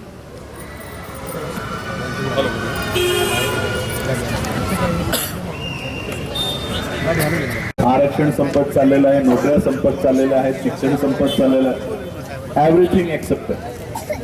सॉल्युशन काय? आम्हाला पुन्हा बॅक टू द बेसिक्स आम्हाला वळावं लागणार आहे. बाबासाहेब आंबेडकरांनी ॲनिहिलेशन ऑफ कास्ट मध्ये एक आदर्श समाज कसा असावा यासाठी संपूर्ण व्यवस्था त्याच्यात मांडलेली आहे. आम्हाला फक्त त्यावर इम्प्लिमेंटेशन करणं गरजेचं आहे. पहिलं काम बाबासाहेब आंबेडकर ॲनिहिलेशन ऑफ कास्टच्या त्या प्रिफेस मध्ये जो छापून ठेवलेला आहे, त्या प्रिफेस मध्ये बाबासाहेब आंबेडकर एक आयडियल सोसायटी, एक आदर्श समाज कसा असतो, त्यामध्ये बाबासाहेब म्हणतात की एका ठिकाणी झालेला बदल हा दुसऱ्या ठिकाणी ज्या दिवशी कम्युनिकेट होतो, ज्या समाजात कम्युनिकेट होतो, तो एक आदर्श समाज असतो. आता या सेंटेन्सला जर आपण बघितलं तर मला असं लक्षात येतं की आजही आम्ही एक आदर्श समाज तयार करू शकलेलो नाही. नागपूरमध्ये काय घडतंय ते या उल्हासनगर अंबरनाथच्या लोकांना कळतंय का? नाही. पंजाबमध्ये काय चाललंय ते दिल्लीच्या लोकांना कळतंय का? नाही. म्हणजे एक आयडियल सोसायटी आम्ही तयार केलेली नाही. मग आयडियल सोसायटी जर तयार करायची असेल तर आम्हाला काय करणं गरजेचं आहे? मला आजही आठवतोय एक 1996 मध्ये 95 मध्ये आमच्या घरी टेलिफोन आला होता. टेलिफोन दिल्यानंतर त्यांनी आम्हाला एक भलं मोठं पुस्तक दिलं, सगळ्यांचे नंबर असलेलं. त्याला आपण टेलिफोन डिरेक्टरी म्हणतो. त्या डिरेक्टरीमध्ये कुणाचंही नाव शोधायचं असेल, नंबर शोधायचा असेल तर तो अल्फाबेट शोधून त्याचं नाव शोधून आपण त्याला फोन लावत होतो. 1995 मध्ये या सरकारकडे आमचा सगळा डेटा होता, आजही आहे. आधार कार्ड आहे ना तुमचे, तुमच्या आधार नंबरवर तुमचे किती बँक अकाउंट आहेत, किती घरं आहेत, किती गाड्या आहेत, तुमच्या घरात किती लोक राहतात, सगळा डेटा तुमचा तिकडे आहे. सगळा डेटा आहे. तुमची माहिती तुमच्या दुश्मनांकडे आहे पण तुमच्याकडे नाही. मला एक चांगली गोष्ट तुमच्या या ठिकाणी आल्यावर कळली. सगळ्यांनी मला एक सांगितलं की आमच्याकडे 350 कुटुंब आहेत. आता ते वाढलेही असतील पण 350 कुटुंब आहेत. हा डेटा तुमच्याकडे आहे. हा डेटा पहिल्यांदा आपल्याला तयार करावा लागेल की या भारतामध्ये किती बौद्ध राहतात, त्या बौद्धांमध्ये किती घरं आहेत, बौद्धांची किती घरं आहेत, त्याच्यातलं ग्रॅज्युएट किती, त्यातले 10वी पास किती, 12वी पास किती, त्यांचा इन्कम सोर्स काय, ते कुठे किती इन्कम आहे, हा सगळा डेटा. जशी एक टेलिफोन डिरेक्टरी भारताची असते तसं भारतातल्या बौद्धांची डिरेक्टरी आपल्याला तयार करावी लागणार आहे. भारताच्या बाहेरचे बौद्ध आमच्या मदतीला जेव्हा येतील तेव्हा येतील, पण ज्या दिवशी आम्ही संघटित होऊ तर तेवढीच संख्या या देशात उभी राहिली पाहिजे, अशी एक सिस्टम आपल्याला तयार करावी लागणार आहे. त्यासाठी पहिलं काम आम्हाला आमचा डेटा तयार करायचा. आमची माहिती आज बघा, जसं मी सांगितलं 70 वर्ष झाली, 75 वर्ष झाली, 75 इयर्स ऑफ इंडिपेंडन्स आणि 66 इयर्स ऑफ बुद्धिझम. बौद्ध होऊन आम्हाला 66 वर्ष झाली. या 66 वर्षामध्ये आम्हाला रस्त्यावर सभा घ्यावी लागते. याहून मोठी शोकांतिका काय असेल आहे का आम्हाला? महाराष्ट्रामध्ये मुंबईमध्ये एखादं आमचं केंद्र कधी बघितलंय RSS ची अशा पद्धतीची सभा? RSS चं कॅम्प, RSS मध्ये काय चालतं काय नाही चालतं कुणाला तरी माहित आहे? काय शिकवतात आतमध्ये? या चड्ड्या घालून कशाला बोलवतात? नितीन गडकरी चड्डीमध्ये, मोहन भागवत चड्डीमध्ये, देवेंद्र फडणवीस चड्डीमध्ये, असं चड्डीमध्ये कसलं शिक्षण देतात? माहितीये तुम्हाला आतमध्ये काय शिक्षण देतात? कुणालाही माहिती नाही. किती RDX आहे यांच्याकडे, किती ट्रायफल आहे त्यांच्याकडे, किती चॉपर्स आहे त्यांच्याकडे, किती गन आहे त्यांच्याकडे, कुणाकडे तरी डेटा आहे का याचा? ते त्यांच्या कॅम्प मध्ये कुणाला येऊ देत नाही. आणि आम्ही आमच्या सगळ्या स्ट्रॅटेजी रस्त्यावर, आमच्या सगळ्या प्लॅनिंग रस्त्यावर. प्लॅनिंगवर काम करत नाही तोपर्यंत काउंटर प्लॅन तयार असतो. प्लॅनिंगवर काम पण झालेलं नसतं, काउंटर पहिला सुरू झालेलं असतं.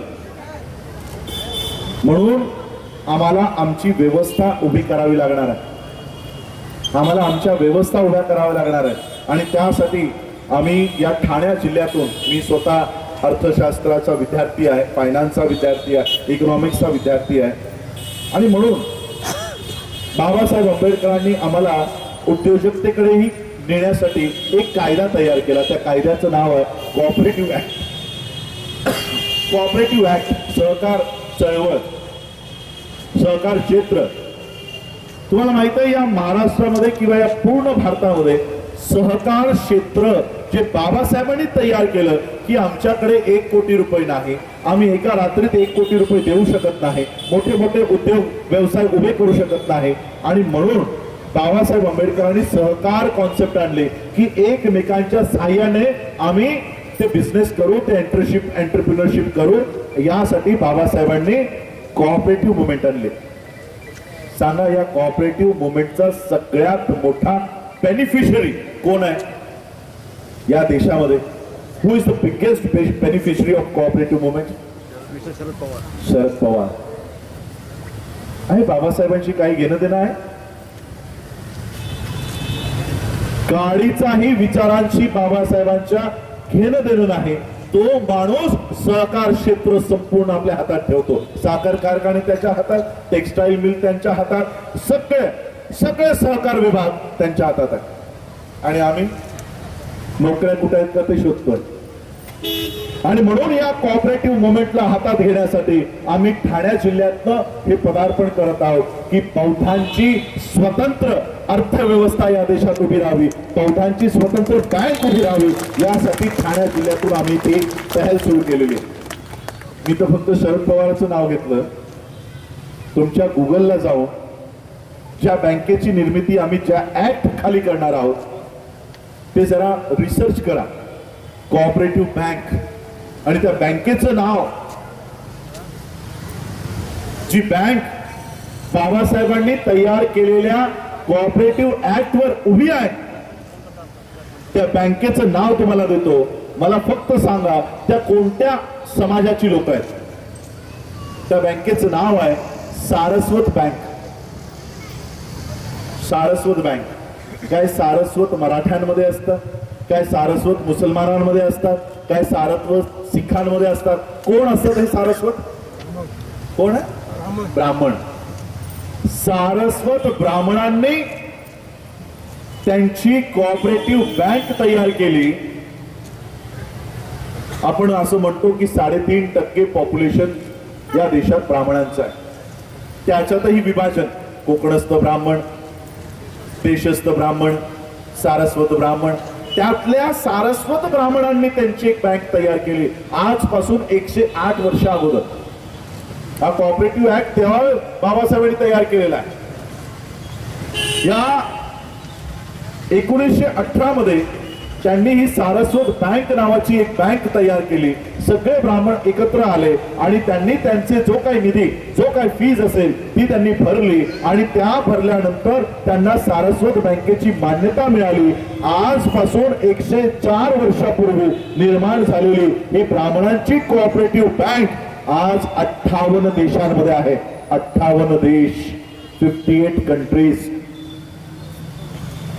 त्यांचा दोष आहे का? दोष आपला आहे. जो कायदा बाबासाहेबांनी तुमच्यासाठी तयार केलाय की तुम्ही याचा वापर करा, याचा उपयोग घ्या आणि स्वतः तुमची राष्ट्रीयकृत बँक तयार करा. आम्ही अजूनही ठुमकून बघितलं नाही काय असतं कोऑपरेटिव्ह ऍक्ट. सहकार चळवळ काय असते आम्हाला माहिती नाही. अजूनही आम्ही ठुमकून बघितलं नाही. आम्ही आपलं इलेक्शन कधी येईल, आमदार कधी होईल, खासदार कधी होईल, आमचा नगरसेवक कोण होतोय, सरपंच कोण होतोय, इथे आमचं लक्ष आहे आणि मूलभूत प्रश्नांकडे आमचं लक्ष नाही. आणि म्हणून या देशामध्ये बौद्धांची स्वतंत्र अर्थव्यवस्था उभी राहावी यासाठी भारतातली पहिली बौद्धांच्या बँकेची निर्मिती आम्ही ठाणे जिल्ह्यातून करत आहोत. आणि त्यासाठी तुम्हाला खरंच ही बँक अस्तित्वात उतरवायची असेल, किती रुपये द्यायचे माहिती आम्हाला? रजिस्ट्रार ऑफिसला 1 कोटी रुपये. आता 1 कोटी रुपये आपल्याकडे नाही. म्हणून बाबासाहेबांनी हा कायदा केला की 1 कोटी आमच्याकडे नाहीत, आम्ही 1 कोटी आणू शकत नाही. म्हणून कोऑपरेटिव्ह ऍक्ट. ठीक आहे 1 कोटी आणू शकत नाही, पण 2,500 रुपये तर देऊ शकता. 4,000 लोकांनी जर 2,500 रुपये दिले तरी तुम्हाला बँकेची मान्यता मिळेल. अशा पद्धतीचा कायदा बाबासाहेबांनी केलाय. आता काय ठाणे जिल्ह्यातून 4,000 लोकही तयार होऊ शकणार नाहीत का? आज जर आपण ही बँक तयार केली, आजपासून त्यांना तरी 1.5% ब्राह्मणांना तरी 104 वर्ष लागली. मी तुम्हाला 15 वर्षात ही बँक राष्ट्रीयकृत नाही आंतरराष्ट्रीय दर्जावर ही तुम्हाला बँक घेऊन जाऊन दाखवतो. त्या पद्धतीने आपल्याला काम करावं लागणार आहे. 2,500 रुपये एका बँकेचं शेअर, मी शेअर सांगतोय, डोनेशन नाही. काही लोकांना म्हणेल 2,500 रुपये मागायला आला. तुमचा शेअर तुमच्या जवळ असेल, तुम्ही आम्हाला डोनेशन देणार नाही, तुम्ही आम्हाला देणगी देणार नाही की आम्ही तुमचे पैसे घेऊन आमच्या बुद्धिस्ट सोसायटीला किंवा घरामध्ये निघून जाणार. ते तुमच्याच नावासमोर पडलेले राहतील आयुष्यभर. आणि आज दिलेले 2,500 रुपये, एकच शेअर, एकच कंडिशन आहे, एका व्यक्तीला एकच शेअर देता येतो. काही लोक म्हणतील सर काय तुम्ही एक मानता, मी 10 घ्यायला तयार आहे. 10 पण दिले जात नाहीत. बाबासाहेबांनी कायदाच असा केलाय की एका घरामध्ये 10 लोकांचा वाटा जाता कामा नये. एकाला एकच शेअर देता येईल, जेणेकरून जशी जशी तुमची बँक प्रगती करेल तसं तसं या 4,000 लोकांची प्रगती होत जाईल. त्या 4,000 लोकांना अर्थव्यवस्था हे सहाय्य करत राहील. 4,000 लोकांपैकी मला वाटतं 2-2,500 लोक आमची ऑलरेडी झालेली आहेत. आणि जास्त एका ठिकाणाहून आम्ही जास्त लोक घेतही नाही आहोत. ही अर्थव्यवस्था आपल्याला हातात घ्यावी लागणार आहे. आता तुम्ही म्हणाल 1 कोटी रुपये, 2500 रुपये तर आमचेच घेतले. बाबासाहेबांनी काय फक्त 1 कोटीसाठी कायदा बनवला असेल का? बाबासाहेबांनी ज्या दिवशी तुम्हाला या देशामध्ये कोऑपरेटिव्ह बँकेची मान्यता मिळेल, त्याच दिवसाला ठाणे जिल्हा मध्यवर्ती बँक तुम्हाला 100 कोटी तुमच्या अकाउंट मध्ये डिपॉझिट करेल. त्या दिवशी तुम्ही तुमचे 2,500 रुपये डिपॉझिट कराल, भारत सरकारला तुम्हाला 100 कोटी द्यावे लागतील. आणि त्या 100 कोटीवर आम्ही आमच्या मुलांना उद्योजक बनवू, त्यांना पुढचा. अच्छा ठीक, मला वाटतं पोलिसांचे आभार मानतो मी, त्यांनी 10:15 पर्यंत बोलू शकता म्हणून परवानगी दिली आहे.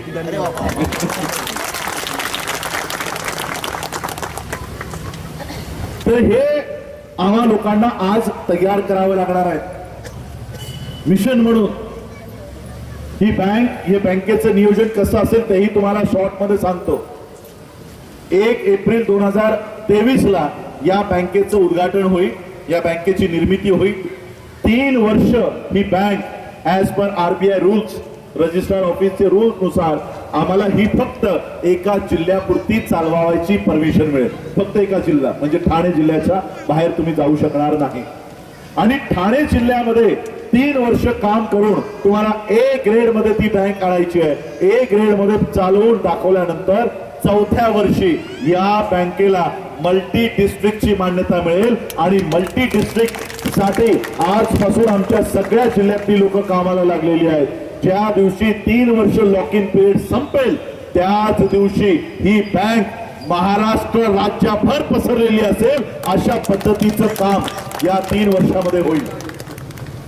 संपूर्ण 3 वर्ष संपल्यानंतर ही महाराष्ट्र राज्यापर्यंत गेलेली असेल. आणि येणाऱ्या 5 वर्षामध्ये, आता आम्ही जम्मूला होतो, ही सगळी लोक जम्मूला होती आमच्या सोबत. जम्मूला ट्रेनिंग झाली की आम्ही अख्ख्या जम्मूमध्ये या मीटिंग्स, जसं आता तुम्ही बसलात ना, अशा आमचे तिकडे, आमच्या लोकांचे तिकडे स्वतःचे हॉल आहे.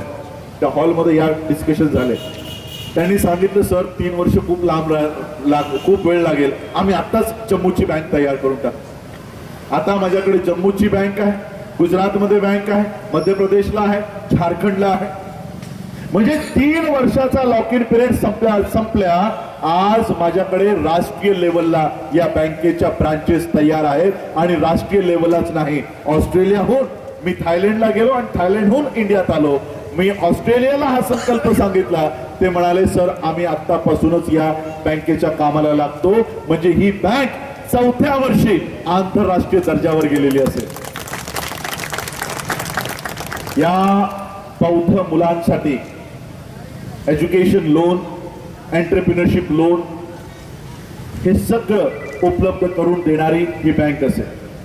हे जे 4,000 लोक जे आज याचे शेअर होल्डर होणार आहेत, डोनर नाही, शेअर होल्डर जे होणार आहेत, सगळ्या ठिकाणी पहिलं प्राधान्य या 4,000 लोकांना असेल. कोणत्याही बँकेमध्ये एम्प्लॉईज भरायचे असतील, कोणत्याही बँकेमध्ये ब्रांच ओपन करायची असेल, आधी या 4,000 शेअर होल्डरना बोलवलं जाईल की तुम्हाला तुमची मुलं या बँकेत लावायची असतील तर तुम्ही लावा. आणि एवढंच नाही, जो काही बिझनेस मी आज बुद्धिस्ट सोसायटी ऑफ इंडियासाठी आणणार आहे तो केवळ आणि केवळ त्याचा संपूर्ण पैसा या आमच्या बँकेमध्ये ठेवण्यात येईल. याचा अर्थ ही बँक आमची या देशाच्या नॅशनलाइज बँकेपेक्षा जास्त उलाढाल करणारी बँक असेल. अशा पद्धतीने मी 5 ते 10 वर्षात central bank of India, state bank of India याच्या बाजूला बौद्धांची राष्ट्रीयकृत बँक आणण्याचा प्रयत्न संपूर्ण त्या ठिकाणी आम्ही करणार आहोत. त्यासाठी आपल्याला ग्राउंड लेवल पासून, झिरो लेवल पासून आम्हाला सुरुवात करणे गरजेचं आहे. त्या पद्धतीने आम्हाला काम करणं गरजेचं आहे. अनेक लोक याच्यामध्ये, जसं मी सांगितलं की पॉलिसीज रस्त्यावर डिस्कस करता येत नाही. मी लबाणेंना विनंती करत होतो की रस्त्यावर मी कार्यक्रम करणार नाही, मला रस्त्यावर बोलायचं नाही. ते म्हणाले सर आमच्याकडे कोणता हॉल नाही, आमच्याकडे इंटरनल कसं तुम्ही बोलू शकाल, आम्ही एक रस्ता कव्हर करून तुम्ही हे बोला. मला मजबुरीने रस्त्यावर हे सांगावं लागतंय, मजबुरीने. अन्यथा मला हे रस्त्यावर सांगायची बिलकुलही मला आवड नाही. रस्त्यावरचा आम्हाला हे भाषण ठोकून मला तुमचा आमदार खासदार व्हायचं नाही, तुमच्याकडे इलेक्शन लढवायचं नाही. मी या देशामध्ये बौद्धांच्या स्वतंत्र व्यवस्थेवर काम करतोय. एक असा बौद्ध या देशात उभा करतोय की या देशामध्ये 15 वर्षानंतर ज्या दिवशी इलेक्शन डिक्लेअर होतील, जो कोणी प्रधानमंत्रीसाठी उभा राहील तो भारतातल्या बौद्धांच्या पाया पडल्याशिवाय इलेक्शन मध्ये फॉर्म भरणार नाही. असा समाज बनवण्यासाठी मी काम करतोय. मला तुमच्या आमदारकी खासदारकीमध्ये रस नाही. काय लोक म्हणतात सर आमच्या पार्टीत या ना, तुम्हाला राष्ट्रीय सचिव करतो, तुम्हाला राष्ट्रीय महासचिव करतो. म्हणून मी त्यांना म्हणतो, मी आज या घडीला ऍट दिस मोमेंट मी आज वर्ल्ड फेलोशिप ऑफ बुद्धिस्ट जी 128 देशांचं संघटन आहे, त्या संघटनेचा आज मी स्टँडिंग कमिटी सेक्रेटरी आहे. 128 देशांचा. ते 128 देशांमधनं तुम्ही मला भारताचा महासचिव बनवताय, म्हणजे माझे 127 देश मायनस करताय. आणि माझ्यामुळे नाही, माझ्यामुळे नाही, बाबासाहेबांनी जो धम्म आम्हाला दिला त्या धम्मावर चालून आज आम्ही आमची प्रगती केली. आणि माझा असा विचार आहे की ज्या मार्गाने बाबासाहेबांच्या पावलावर पाऊल ठेवून जसं आज मी चाललोय, तुम्ही सगळे या. बुद्ध तेच सांगतो, एहिपसिको, या माझ्यासोबत आणि बघा बुद्धाने तुमच्यासाठी किती मोठं साम्राज्य उभं केलंय. घेता घेता तुमचं ओझं कमी पडेल, बुद्ध देता देता थकणार नाही. इतक्या मोठ्या प्रमाणात बुद्धिझम बाबासाहेब आंबेडकर आम्हाला देऊन गेलेले आहेत बुद्ध धम्माच्या माध्यमातून. एकदा येऊन बघा तरी, एकदा येऊन बघा बाबासाहेब काय देऊन गेलेले आहे.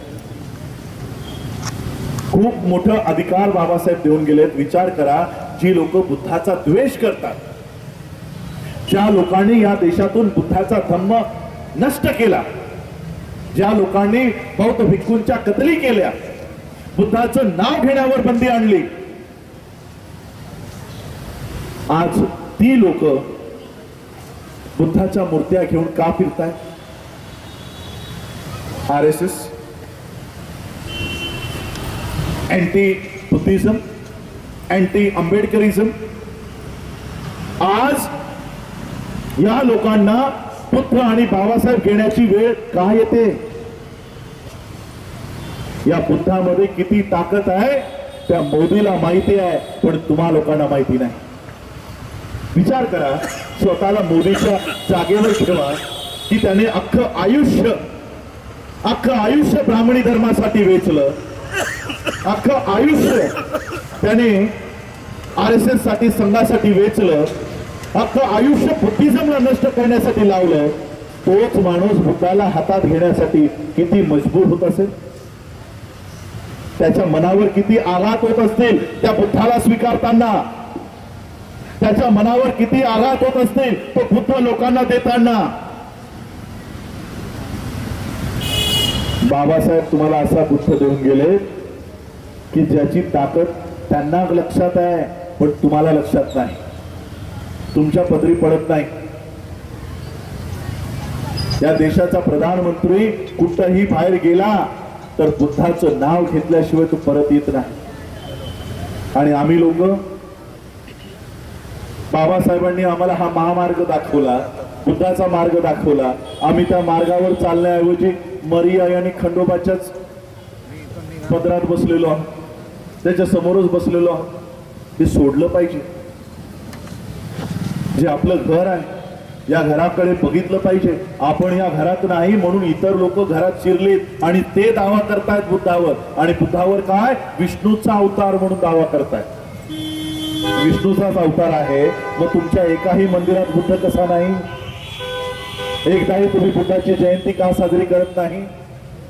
म्हणजे बुद्धाचा पैसा हवा पण बुद्ध नको, अशा पद्धतीने ही लोक काम करतायत. आणि म्हणून मी तुम्हा लोकांना बाबासाहेबांनी दिलेला हा धम्म त्या पद्धतीने आम्हा लोकांना चालवला पाहिजे. एवढंच नाही, हे तर बँकिंग व्यवस्था झाली. नागपूरमध्ये 60 एकर जमीन आज आम्ही हस्तांतरित आम्हाला झालेली आहे. आणि त्या 60 एकर जमिनीवर आज आमची मुलं परदेशात जाऊन शिक्षण घेत आहेत. त्या परदेशातल्या सगळ्या युनिव्हर्सिटीचं एक एक कॅम्पस आम्ही या भारतात आणून आमची मुलं याच देशात शिकतील अशा पद्धतीची युनिव्हर्सिटी तयार करत आहोत, बुद्धिस्ट युनिव्हर्सिटी तयार करत आहोत. अशा पद्धतीचं आम्ही काम करत आहोत. एज्युकेशन असेल, इकॉनॉमी असेल, याच्यावर काम करणं गरजेचं आहे. आमची मुलं, खास करून उल्हासनगरची तरुण, अंबरनाथची तरुण, पाहिजे त्याचा झेंडा हातात घेऊन ते फिरत असते. आज काँग्रेसचा झेंडा, राष्ट्रवादीचा झेंडा, शिवसेनाचा झेंडा आता राहिलाय की नाही मलाही माहिती नाही. आणि बीजेपी या लोकांचे झेंडे घेऊन अख्ख्या गावभर फिरत असतात. बाईकला लावतील, कारला लावतील. अनेक वर्ष आपण यांचे पक्ष ओढलेच म्हणेन मी. कालपर्यंत आम्ही यांची गुरढोरं ओढत होतो, आज यांचे मेलेले पक्ष ओढतोय. काय फरक आहे? फरक पडलाय तुमच्यात काय? कालपर्यंत यांची मेलेली गुरढोरं ओढत होतात, आज यांचे मेलेले पक्ष ओढताय. काही फरक नाही तुमच्यात, काही फरक पडला नाही. जसं मेलेली गुरढोरं ओढायचं बंद केलं तसं यांची मेलेली पक्ष ओढायचे बंद करा. यांचे झेंडे हातात घेऊन अख्खं आयुष्य खर्च घालण्यापेक्षा हा तुमचा झेंडा कोणत्याही पार्टीचा, काँग्रेसचा असो, राष्ट्रवादीचा असो, राष्ट्रवादीचा झेंडा महाराष्ट्राच्या बाहेर नाही, शिवसेनेचा झेंडा महाराष्ट्राच्या बाहेर नाही, मनसेचा झेंडा महाराष्ट्राच्या बाहेर नाही. बीजेपी राष्ट्रीय पार्टी नाही. बीजेपी फक्त नॉर्थची पार्टी आहे, ही राष्ट्रीय पार्टी नाही. साऊथ मध्ये बीजेपी नाही, ईस्ट मध्ये बीजेपी नाही. बीजेपी पण राष्ट्रीय पार्टी नाही, काँग्रेसही राष्ट्रीय पार्टी नाही. या पार्ट्यांचे झेंडे राज्याच्या बाहेर नाहीत, अख्ख्या देशात नाहीत. हे झेंडे हातात घेण्यापेक्षा जो धम्मध्वज आहे ना, धम्मध्वज हा 128 देशांवर फडकतो. 128 देशांवर या पक्षांचे झेंडे हातात घेऊन अख्खं आयुष्य या पक्षांसाठी वेचण्याऐवजी या धम्माचा झेंडा आपल्या हातात घ्या आणि बुद्धाच्या मार्गाने चाला. महार मातंग चांभार ढोर म्हणून वागाल, महार मातंग चांभार ढोर म्हणून राहाल, तर या अंबरनाथच्या बाहेरही तुम्ही जाऊ शकणार नाही. बौद्ध म्हणून जाल, अख्खा विश्व तुमचं पायघड्या घालून स्वागताला तयार आहे की भारतातून माझा बौद्ध आला. अशा पद्धतीने आम्हाला आचरण करावं लागणार आहे. स्वतःची व्यवस्था, ही व्यवस्था उभी करण्यासाठी आम्ही अनेक देशांसोबत बोलतोय. तायवान असेल, कोरिया असेल, चायना असेल, जपान असेल, श्रीलंका असेल, अनेक बौद्ध देश. आज त्या लोकांना आम्ही सांगितलं की आमचा प्रधानमंत्री बौद्ध नाही, बौद्ध जर असता तर त्याने बौद्ध धर्मांतरावर बंदी आणली नसती. कायदेशीर बंदी आहे बौद्ध धर्मांतरावर, गुजरातमध्ये कायदेशीर बंदी आहे. हे सगळं मी त्या सगळ्या देशाच्या लोकांना सांगितलं, एकेकाला पकडून पकडून सांगितलंय. हा बौद्ध नाही, पकडून पकडून सांगितलं. आणि कुणाला, सामान्य उपासकाला नाही, त्यांच्या मिनिस्टर्सना, सगळ्या मिनिस्टर्सना काय म्हणाले माहित आहे? जेव्हा आमची वर्ल्ड फेलोशिप ऑफ बुद्धिस्टची कॉन्फरन्स संपली, सगळे देश मला येऊन काय म्हणाले माहित आहे? Oh so Modi is a fake Buddhist. सुरुवात त्यांनी केली होती की that you are very lucky that you got a Buddhist prime minister. Conclusion झालं, oh so they are fake Buddhist. आणि त्यांनी मला सांगितलं की आंबेडकर साहेब, काळजी करू नका, तुमच्या देशातल्या बौद्धांच्या पाठीशी आम्ही सगळे बौद्ध तुमच्या पाठीशी उभे राहू.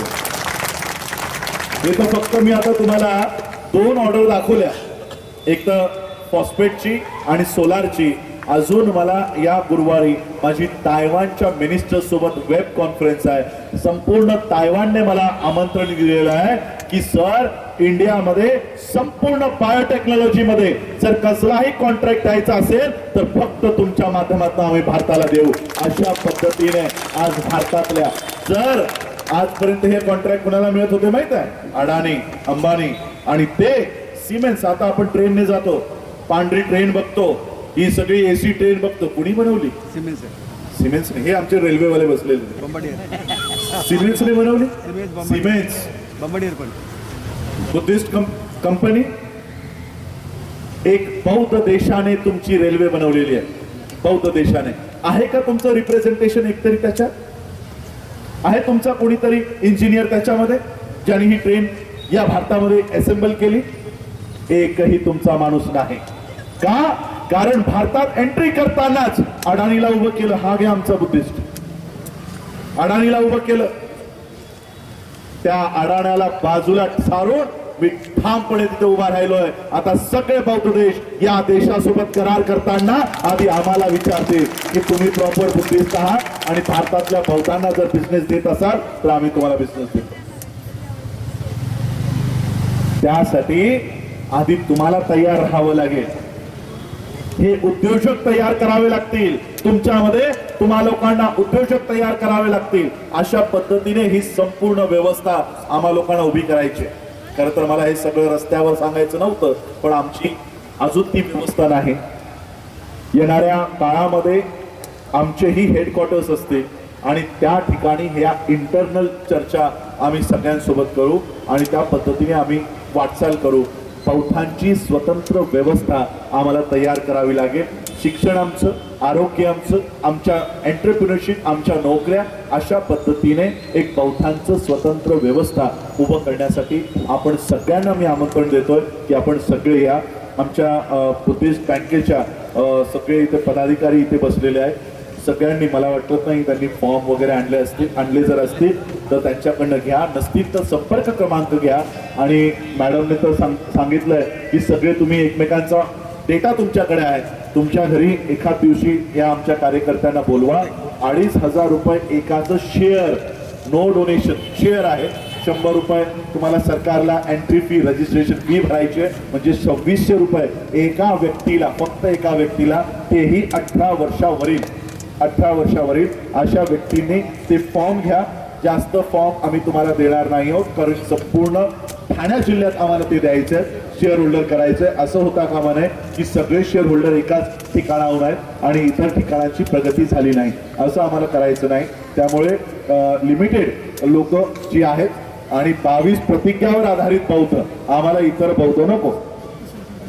तुम्ही म्हणा मर्याईच्या ओंजळीतच, आम्हाला 22 प्रतिज्ञावाले बौद्ध जे आहेत त्यांनी आमच्याकडे फक्त सभासद, शेअर होल्डर व्हावं. आम्हाला इतर बौद्ध नको, आम्हाला इतर बौद्ध नको. तर अशा पद्धतीने आपण सगळ्यांनी हे फॉर्म भरा.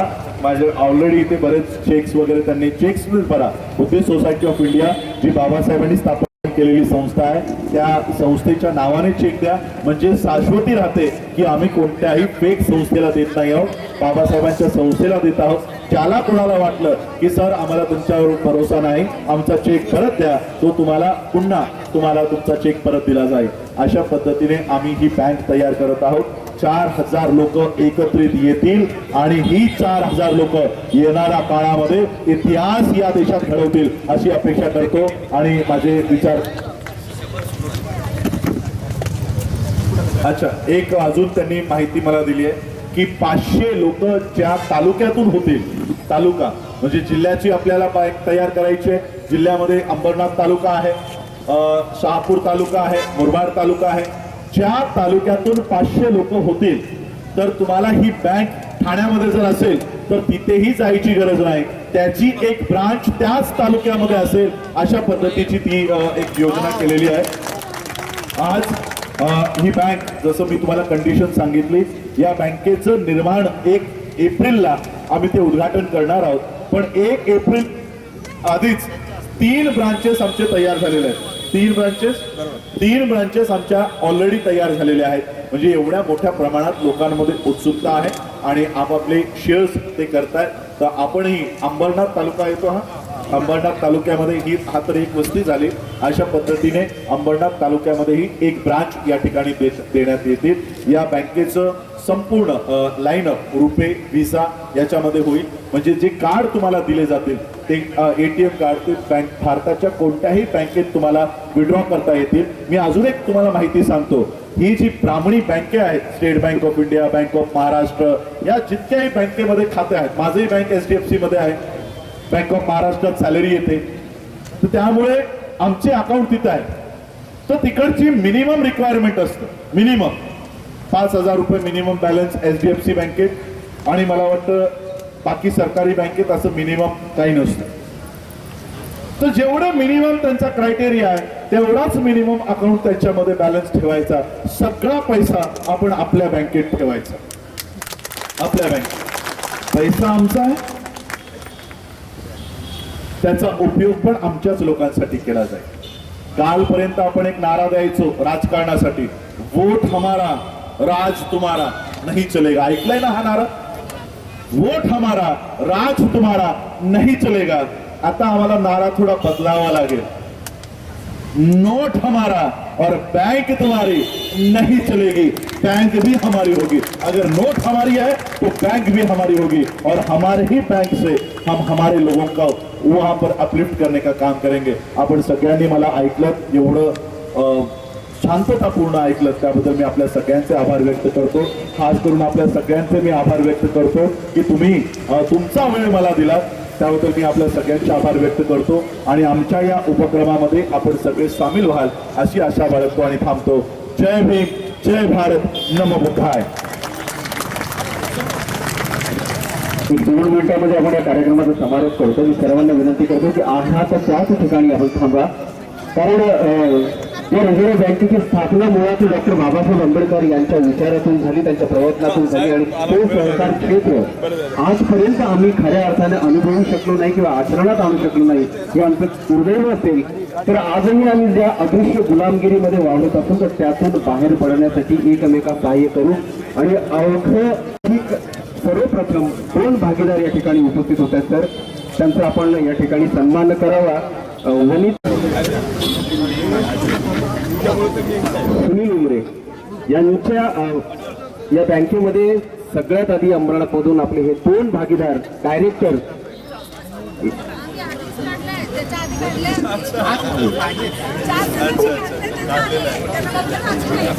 ठीक आहे, चालेल.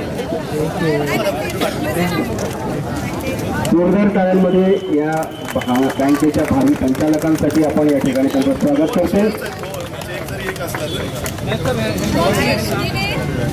यानंतर जाधव, गोसावी, बरकडी आणि